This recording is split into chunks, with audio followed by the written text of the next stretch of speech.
ശ്രീമദ് ഭഗവത്ഗീത അധ്യായം 1. അർജുന വിഷാദയോഗം.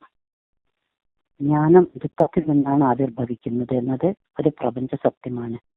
രാമായണം ശ്ലോകത്തിൽ നിന്നും വാൽമീകി ഭാഷയിലൂടെ വന്ന ശ്ലോകങ്ങളാണെന്നറിയാമല്ലോ. അതുപോലെ അർജുനന്റെ വിഷാദവും ഇതുപോലൊരു ഗീതാമൃതത്തിന് കാരണമായി. കുരുക്ഷേത്ര യുദ്ധം ആരംഭിക്കാൻ പോകുന്നു. കൗരവപക്ഷവും പാണ്ഡവപക്ഷവും മുഖത്തോട് മുഖം യുദ്ധത്തിനായി തയ്യാറായി. അപ്പോഴാണ് മുന്നിൽ നിൽക്കുന്നവർ തന്റെ ബന്ധുക്കളും ഗുരുക്കന്മാരുമാണല്ലോ എന്ന ചിന്ത അർജുനനെ തളർത്തുന്നത്. തളർന്ന ആ ധീരയോദ്ധാവ് അമ്പും വില്ലും താഴെയിട്ട് നിശ്ചലനായി നിൽക്കുന്നു. ഇത് കണ്ട ശ്രീകൃഷ്ണൻ ഭഗവാൻ അർജുനനെ ഉയർത്തെഴുന്നേൽപ്പിക്കുവാനായിട്ടാണ് ലോകതത്വമായ ഗീത പറയുന്നത്.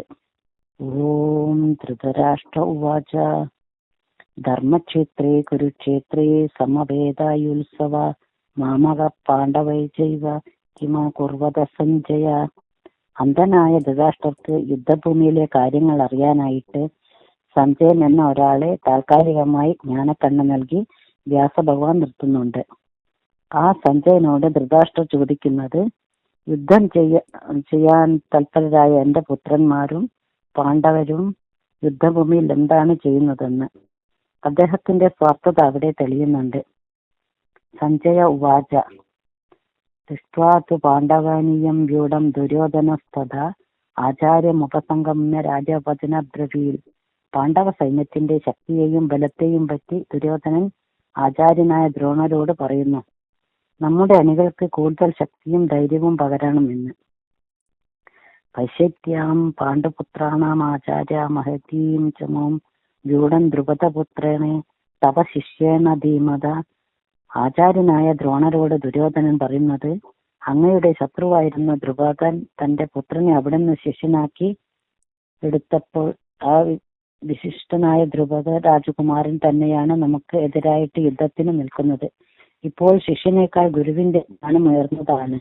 എന്നാലും ശിഷ്യന്റെ ബുദ്ധിയെയും മോശമല്ല എന്ന് ദുര്യോധനൻ ആചാര്യനെ ഓർമ്മിപ്പിക്കുന്നു. അത്ര ശൂര മഹേശ്വസ്വ ഭീമാർജുന സമായുധി യുധാനോ വിരാടശ്ച ദ്രുപദശ്ച മഹാരഥാഃ ദൃഷ്ടകേതുച്ഛേകിതാന കാശിരാജശ്ച വീര്യവാൻ പുരുജിൽ കുന്തിഭോജശ്ച ശൈബശ്ച നരപുംഗവ യുധാശ്ച വിക്രാന്ത ഉദമജശ്ച വീര്യവാൻ സുഭദ്രോ ദ്രുപദേയച്ഛ സർവ ഏവ മഹാരഥ. ദുര്യോധനൻ പാണ്ഡവ സൈന്യത്തിലെ മറ്റ് വീരവേസരികളുടെ നാമത്തെ പറഞ്ഞു ആചാര്യനെ ഓർമ്മിപ്പിക്കുന്നു. വീരനായ ഭീമനും അർജുനനും അവർക്ക് തുല്യരായ മറ്റ് ശൂരന്മാരും അവിടെ നിലയുറപ്പിച്ചിട്ടുണ്ട്. സാത്യകി, വിരാടൻ, ദ്രുപദൻ, ദൃഷ്ടകേതു, ചേകിതൻ, വീര്യവാനായ കാശിരാജാവും പുരജിത്തും കുന്തിഭോജനും ശൈബ്യനും യുധാമന്യുവും ഉത്തമജസും സുഭദ്രാപുത്രനായ അഭിമന്യുവും ദ്രൗപദിയുടെ പുത്രന്മാരും എല്ലാവരും മഹാരഥന്മാർ തന്നെയെന്ന് ആചാര്യനെ ഓർമ്മപ്പെടുത്തുന്നു.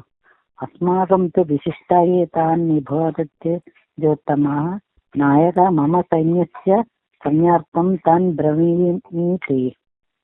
ഹേ ബ്രാഹ്മണ ശ്രേഷ്ഠ, നമ്മുടെ സൈന്യത്തിലെ വിശിഷ്ടരായിട്ടുള്ള ആരെല്ലാമെന്ന് അങ്ങയ്ക്കറിയാം. എങ്കിലും ഞാൻ ഒന്നുകൂടെ ഓർമ്മിപ്പിച്ചിരുന്നു, ശ്രദ്ധിച്ചു കേൾക്കുക. ഭവാൻ ഭീഷ്മശ്ച കർണശ്ച കൃപശ്ച സമിജ്ഞയ അശ്വത്ഥാമ വികർണശ്ച സൗമഭത്യസ്ത ചൈവച. സമയോചിതമായി സംസാരിച്ച് ദുര്യോധനന് കാര്യം നേടാനുള്ള കഴിവാണ് ഇവിടെ കാണുന്നത്. ഭീഷ്മനും ഭവാനും എന്ന പദപ്രയോഗം ഏറ്റവും വീര്യവാനായിട്ടുള്ള ഭീഷ്മർ നിൽക്കെ തന്നെ ദ്രോണാചാര്യരെ ആദ്യം പരാമർശിക്കുന്നു. പിന്നെ ആചാര്യന്റെ മകനായ അശ്വത്ഥാമാവിനെ ഉയർത്തിക്കാണിച്ച് ദ്രോണാചാര്യരുടെ മനസ്സിനെ കീഴടക്കുന്നു. അന്യേച ബഹവാ ശൂരാമദർത്തേ തെക്തജീവിതാഃ നാനാശസ്ത്രപ്രഹരണഃ സർവേ യുദ്ധവിശാരദ. വേറെയും ശൂരവീരന്മാരായിട്ടുള്ള പടയാളികളും എനിക്ക് വേണ്ടി ജീവൻ ത്യജിക്കാൻ തയ്യാറായിട്ടുള്ളവരും നമ്മുടെ സൈന്യത്തിൽ ഉണ്ടെന്ന് പറഞ്ഞ് പടയാളികളെ ഉന്മേഷവാന്മാരാക്കുന്നു. അപര്യാപ്തം തസ്മാകം ബലം ഭീഷ്മാഭിരക്ഷിതം പര്യാപ്തം ജിതമേഷാം ബലം ഭീമാരഭിരക്ഷിതം. ഭീഷ്മരാൽ രക്ഷിക്കപ്പെടുന്ന നമ്മുടെ സൈന്യം വിജയം വരിക്കുമെന്ന് അവകാശപ്പെടുന്നു. സൈന്യ സംഖ്യയും നമുക്ക് തന്നെയാണ് സമർത്ഥമായിട്ടുള്ളവരും നമ്മൾ തന്നെ എന്ന് ദുര്യോധന മറ്റുള്ളവരെയും പ്രോത്സാഹിപ്പിക്കുന്നു. അയനേഷു ച സർവേഷു യഥാഭാഗസ്ഥിത ഭീഷ്മമേവാഭിരക്ഷന്തു ഭവന്തഃ സർവ ഏവ ഹി. മുൻഭാഗത്തുനിന്ന് യുദ്ധം ചെയ്യുന്നു. ഭീഷ്മർക്ക് ചുറ്റിലും ശ്രദ്ധിക്കാൻ പറ്റില്ല. അതിനാൽ നിങ്ങളെല്ലാം ജാഗരൂകരായിട്ട് സന്യാസിനായ ഭീഷ്മരെ രക്ഷിക്കണം എന്ന് പറയുന്നു.